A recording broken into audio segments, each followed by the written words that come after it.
Hi everyone, welcome back to another video from Gaming for Beginners. In this video, I'm going to show you how to follow someone on Roblox. To follow someone on Roblox is super easy. Launch open the Roblox application on your device and then make sure that you're logged into your account. Once you're in the home page, go ahead and tap on the search icon at the top right corner. Now enter the name of the person you want to follow in the search box. Now go ahead and tap on people at the top and you will then be able to find the search result.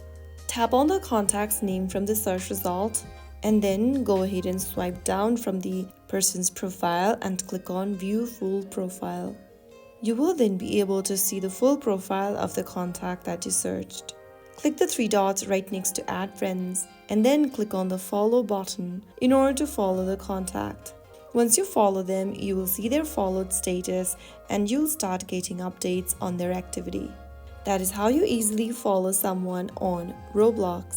I hope the video was helpful to you. If it was, make sure to give us a thumbs up, subscribe to our channel for more tutorials like this. I will see you in the next video. Thank you for watching.